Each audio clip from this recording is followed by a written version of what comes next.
पुराणों में भगवान शिव की लीलाओं और कथाओं का बड़ा ही रोचक वर्णन मिलता है। हर कथा अपने भीतर गहरे आध्यात्मिक और जीवन के सत्य छुपाए होती है। आज की यह कथा उस रात से जुड़ी है जिसे शास्त्रों में पुत्रहीनता की रात कहा गया है। यह कथा भगवान शिव और माता पार्वती की एक अद्भुत घटना पर आधारित है जो हमें जीवन के महत्वपूर्ण पाठ सिखाती है। एक समय की बात है जब हिमालय के कैलाश पर्वत पर भगवान शिव और माता पार्वती निवास कर रहे थे। पर्वत की शांत और दिव्य वातावरण में शिवजी तपस्या में लीन रहते थे और माता पार्वती उनके साथ अपने कर्तव्यों का पालन करती थीं। एक दिन माता पार्वती ने भगवान शिव से पूछा, हे प्रभु, यह संसार इतना रहस्यमय क्यों है? स्त्रियों को संतान सुख क्यों नहीं मिलता और क्या इसके पीछे कोई विशेष कारण है? भगवान शिव ने मुस्कुराते हुए कहा, देवी, इस संसार में हर घटना के पीछे कोई न कोई कारण होता है।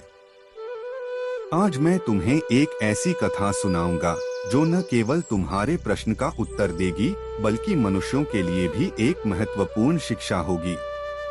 भगवान शिव ने अपनी कथा आरंभ करते हुए कहा, बहुत समय पहले धरती पर वृंदा नाम की एक पवित्र और तपस्विनी स्त्री रहती थी। वह महान भक्त थी और उसने भगवान विष्णु को प्रसन्न करने के लिए कठोर तप किया था। उसकी तपस्या के कारण उसे अमरत्व और अपार शक्ति का वरदान प्राप्त हुआ। वृंदा का विवाह असुरराज जलंधर से हुआ था। जलंधर अपनी शक्ति और अहंकार के कारण देवताओं को पराजित करने लगा। उसने इंद्र, वरुण और अग्नि को भी हराया। सभी देवता भयभीत हो गए और भगवान विष्णु की शरण में गए। भगवान विष्णु ने जलंधर को मारने के लिए योजना बनाई। उन्होंने जलंधर को परास्त करने के लिए उसकी पत्नी वृंदा के पति धर्म को भंग करने का निर्णय लिया। विष्णु ने जलंधर का रूप धारण कर वृंदा के पास पहुंचे और उसे भ्रमित किया। जब वृंदा को सच्चाई का पता चला तो वह क्रोधित हो गई और विष्णु को शाप दे दिया कि वे पत्थर के रूप में परिवर्तित हो जाएंगे। इस शाप से प्रभावित होकर भगवान विष्णु ने वृंदा से क्षमा मांगी और उसे आशीर्वाद दिया कि वह तुलसी के रूप में पूजी जाएगी। वृंदा ने भगवान विष्णु को शाप देने के बाद भगवान शिव की तपस्या की। उसने शिवजी से प्रार्थना की, हे महादेव, आपने मेरे पति को मारा है। मैं आपसे प्रार्थना करती हूँ कि आज की रात को जो भी स्त्री संतान के लिए प्रार्थना करेगी उसे संतान सुख प्राप्त न हो। यह रात पुत्रहीनता की रात कहलाए। भगवान शिव ने वृंदा की प्रार्थना स्वीकार कर ली। उन्होंने कहा, हे देवी, तुम्हारी तपस्या के प्रभाव से आज के दिन का एक विशेष महत्व होगा। जो स्त्री इस रात को संतान के लिए प्रार्थना करेगी उसे पुत्र का सुख नहीं मिलेगा। यह रात संसार में पुत्रहीनता की रात के नाम से जानी जाएगी।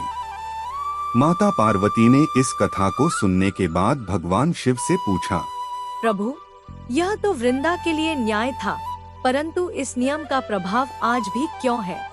भगवान शिव ने उत्तर दिया, देवी, यह नियम संसार को यह समझाने के लिए है कि कर्म का प्रभाव कितना गहरा होता है।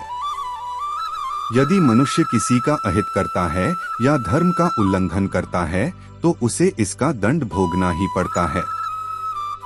वृंदा के शाप का प्रभाव केवल उन्हीं पर नहीं पड़ा बल्कि यह संसार के लिए भी एक चेतावनी बन गया। भगवान शिव ने आगे बताया कि इस रात को अमावस्या की रात कहा जाता है। यह रात रहस्यमयी और विशेष होती है। इस रात को अगर कोई स्त्री अपने पति के साथ सौहार्दपूर्वक समय बिताती है तो उसका वैवाहिक जीवन सुखमय रहता है। लेकिन यदि वह इस रात को संतान सुख की प्रार्थना करती है तो उसे पुत्र सुख प्राप्त नहीं होता। यह कथा केवल एक धार्मिक घटना नहीं है बल्कि यह हमें हमारे कर्मों के महत्व और उनके परिणामों को समझाने का एक माध्यम है। वृंदा का तप और शाप यह सिखाता है कि कोई भी व्यक्ति अपने कर्मों के प्रभाव से अछूता नहीं रहता।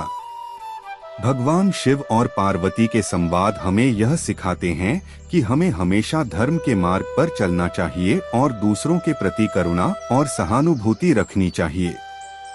इस कथा का सार यह है कि पुत्रहीनता की रात केवल एक नियम नहीं है, बल्कि यह एक प्रतीक है। यह हमें हमारे जीवन के निर्णयों और कर्मों के प्रति सतर्क रहने की प्रेरणा देता है।